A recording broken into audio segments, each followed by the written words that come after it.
Hey guys, this is John here in Los Angeles with the Alpha Channel update for Sunday, October 27th, 2024. And today's Yggdrasil deck card by Hakur Halderson is Halrigan Disorder.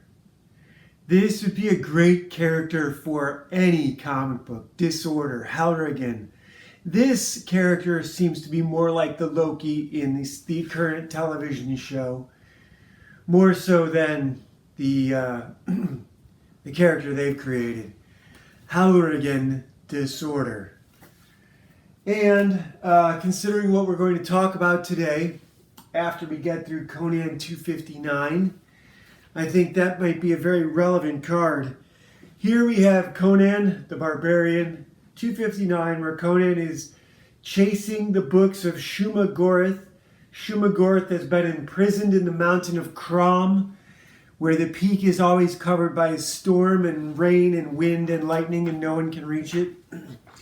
This is written by Roy Thomas, drawn by Mike. Written by Roy Thomas, drawn by Mike Doherty. The inks again are by Ricardo Villagrán, and the colors by Nel Yamatov. I've never memorized who did the letters. The letters are important. I was very impressed with the letters in Dino King, and I never mentioned it. The letters are important and never get any credit. They're always an afterthought. As you can tell, look at how much the narration boxes stand out in this page in white. I'm so accustomed to them being in yellow with a black outline that when they are in white, they stand out as sharp contrast. Also, these panel borders are, the asymmetrical panel borders are a little different. But we get some great panels. These are also really thin gutters. I guess they were experimenting with this a little bit. I got to read, his name's not Scott McDaniel, isn't it? Is it? No, it's not.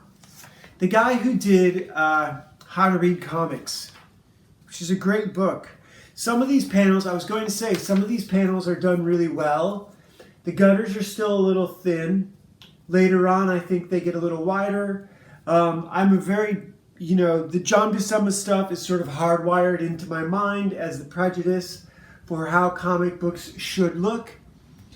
That said, what Jim Lee and Mark Silvestri and Todd McFarlane did with panels was an elevation, absolutely. But if they're not done right, it can be a real problem. I like how this one starts with no border, and the same thing down here, kind of no border. This is a flashback though. A few of these are flashbacks. I should be telling you guys what's happening. I haven't been saying anything about what's happening in this comic. Conan is attacked by a bunch of guys in the middle of the night. He's near his hometown, the ruins of his hometown. And it takes these 2 pages of fighting for him to recognize that these are the survivors, not the dead men, but the living survivors of his village who weren't killed by the raining fire and didn't become zombies, basically sword-swinging zombies. Here Conan meets his friend Liam, whose son he was about to kill, and he recognized his son as his friend. His son's name is Sean, S-H-O-N, but let's face it, it's Sean, right? And so here they explain to Conan what happened. Conan explains to them how he got there. There's a little bit of a flashback. Conan explains to them that he is going to Crom's mountain, and if they would accompany him, he would be very thankful. It's not really quite how he says it. Basically says, I'm going. Fuck you if you're not coming with me. And explains to them a little bit of what's going on. Some of them agree to go with him and some of them don't. Liam's son, Sean, wants to go with Conan. And Conan says, only if your father, approves. And his father says, you're a grown man, you can make your own choices, but we've got to protect the remainder, the rest of our village. We can't be going off on this wild goose chase. And here we cut to Hob and Kulan Goth, who are also climbing the mountain. in search of the books to free Shumagoreth, the demon trapped by Crom. And Hob does not want to go. But Kulan Gath tells him, "You're welcome to wait here." And Hob says, "I think I might." And Kulan Gath says, "It won't be long before Vomitar and her legions of the dead catch up to us. Don't worry, you won't freeze to death," is essentially what he tells him. He's not that clever. But that's essentially what he says. And Hob's like, "I'm not staying here." Conan and his friends are jumped again by a new group of people. And this is Ran Nal's daughter, who Conan met in the past. And she recognizes him and he recognizes her, especially since he most recently met Nal, who is dead, and he killed his corpse. But this is his daughter. Viking girls are the best. And so here we get some more exposition. They are hunting Vomitar, I think. Chasing the dead or something. Hyperboreans, the Witch Kings. The Witchmen, the Hyperborean Witchmen, and that's who they've been chasing and fighting. And Conan, they're coming up against them again. Right here, we get a couple pages of fighting. This is good stuff. Meanwhile, Hob is making his way up the mountain with Kulan Gath. They've left there. They had to abandon their pterodactyl skeleton. And this is where I believe that Kulan Gath tells him, "You can go ahead and wait. They're coming." And actually, no. This is where Hob gets caught by the zombie dead one. They have an intersecting path. And Hob gets attacked. And Kulan Gath rescues him with a bolt of lightning. And earlier, Hob was asking him, "Why don't you just magic us up there?" And Kulan Gath was like, "I got to save my energy. We're going to need it where we're going. You can't just waste it all and then get up there tired." And here he saves Hob's life. And Hob falls off the side of the mountain.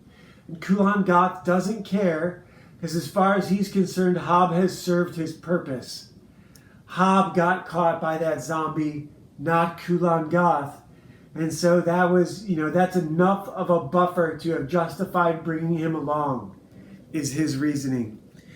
And then up here, he meets Vomitar and her witchmen, and they immediately agree to, as former husband and wife who haven't seen each other in 100 years, they agree to join forces again to find the books of Shumagoreth and release him from Crom, where he's been trapped in his mountain.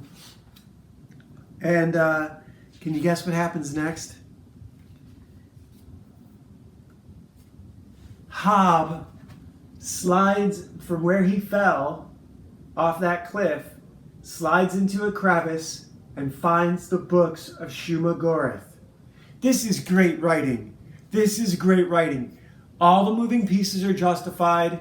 All of Hob's nonsense is justified. He's necessary. This sidekick, in this one, the sidekick is necessary. In this one, Bilbo Baggins, Bilbo/Frodo, is necessary for Strider and Gandalf. So, Hob wanders through the underground cavern, where he finds a room full of runes carved into a smooth, flat floor. Try saying that 3 times fast. Where he is magically compelled to open the books and read from them, even though he doesn't know the language. And he sets off an earthquake that even Conan and Ran Nal's daughter and Kulan Gath and Vomitar have to contend with. And here you get their witchmen fighting and killing each other, all the action going on while Hob is actually releasing Shumagoreth.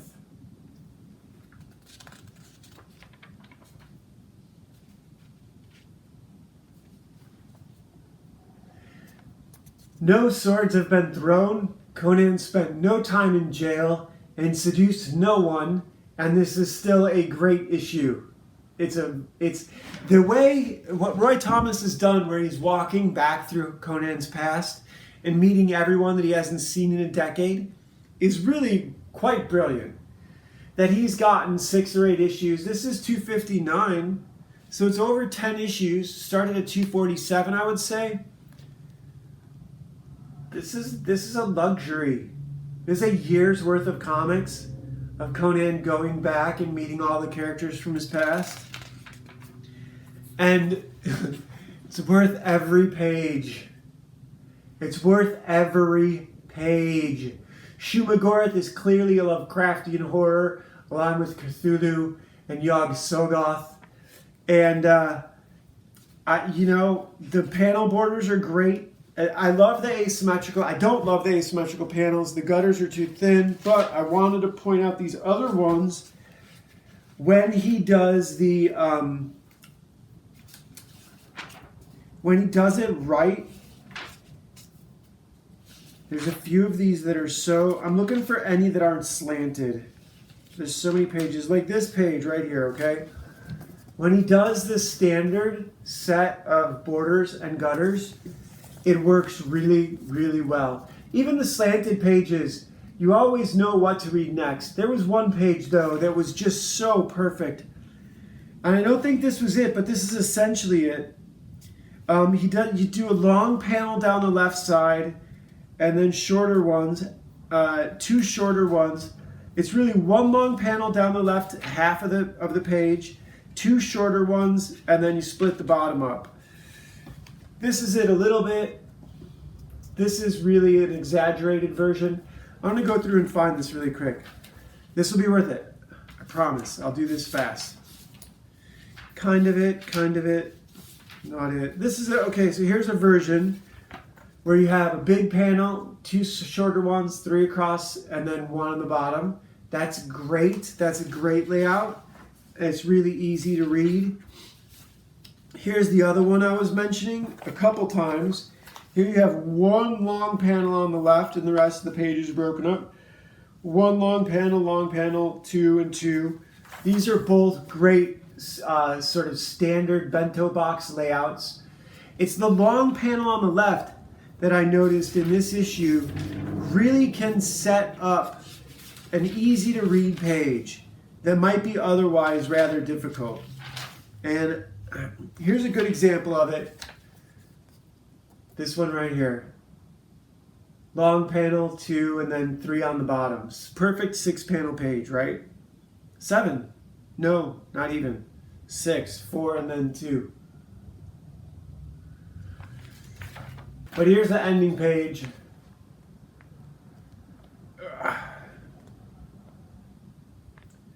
So, we don't see Crom, but we do get to see Shumagorath. And I hope I have 260. I suppose I could look right now, except the camera is sitting right on top of the box that have all the comments in it. So what do I want to talk about? My stuff. What do I want to talk about? I said I did have something I wanted to talk about today, and I'm not going to forget it because it's an easy thing to remember. It's in the news. Greg Capullo for Marvel Comics is working on a series called Wolverine Revenge. And his colorist quit. So there's sort of an uproar in the Twitter comic book online community over should the artist have quit, should the colorist have quit or not? Do they have the right to force these deadlines on their artists? Blah, blah, blah, blah, blah, blah. Here's my issue with this. Let's not get this twisted. We're talking about a comic book here. Why are you setting arbitrary deadlines the moment you sign the deal? And I've thought about this a lot over the past, 24 hours or so. And I've been thinking about it in regards to movies and TV, where it really does come from. But it plays into comics too. Advertising works the same there as it does in television and film, although the consequences are a little bit different. Think about this. The arbitrary deadlines are set by the studio, whether it's a comic book studio or a film studio, because those release dates are created the exact same day they sign the deal to make the product at all. The release dates get signed right there because those contracts are backdated. Everyone getting paid is backdated. So unless you write emergencies into the contract, any emergencies that come up have to be eaten by the creative team.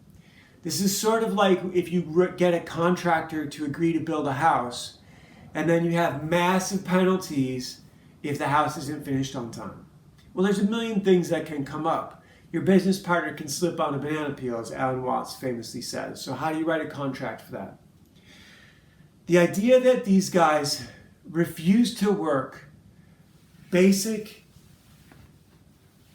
schedules into the contracts and deliberately set out to work the artists to death for almost,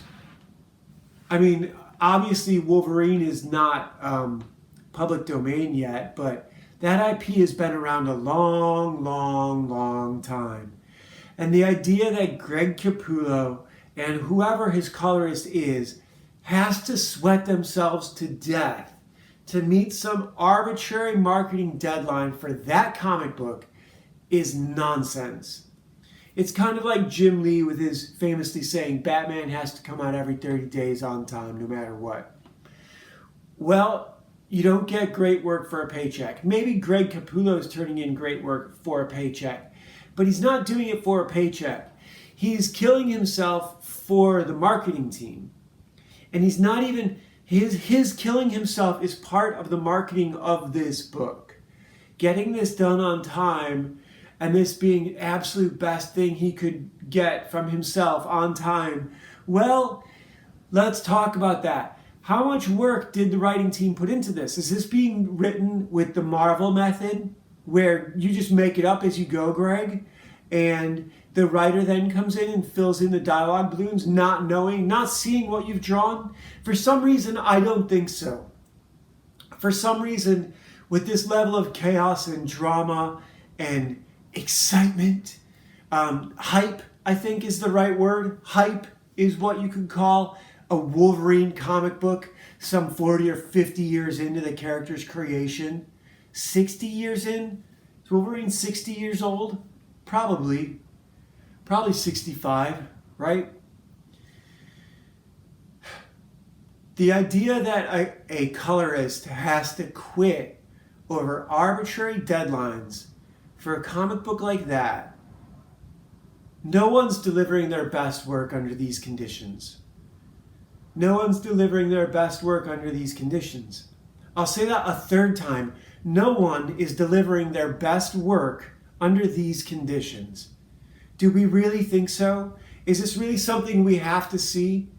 Are you going to run out and buy Wolverine Revenge, the one with the new colorist? I'm not going to. And I don't understand it. I don't understand this marketing. This is a Jew-run speculator marketing thing where it's reliant on variant covers and getting a bunch of artists to pitch in to sell a bunch of issues to a speculator market that doesn't exist. You guys, wake up. Your speculator market is unreal. The idea that these comic books are going to become worth money in the future is no reason to buy them. That's not a reason to buy them. The whole collector market, the whole hype around the collector market that has, as much as I love the CG guys, and I participate in that hype, you got to know that that's what it is, right? I mean, it's like gambling. It's like gambling for nerds.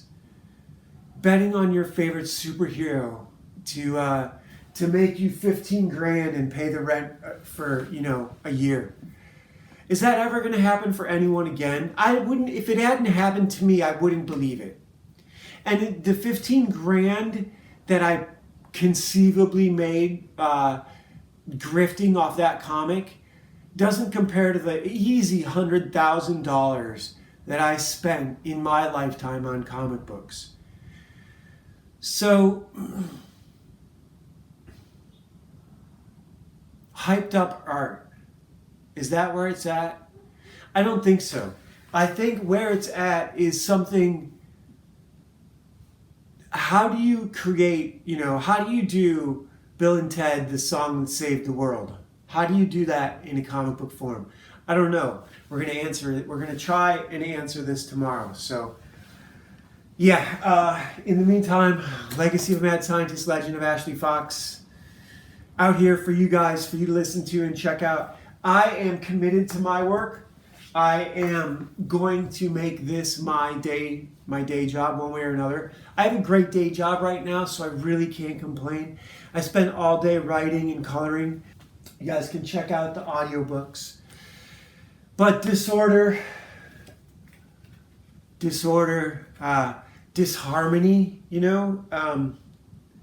I suppose drama sells tickets, but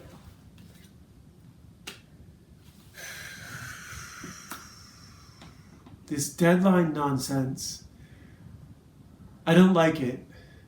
I don't know what else to say about it. I'll talk to you guys tomorrow. Bye.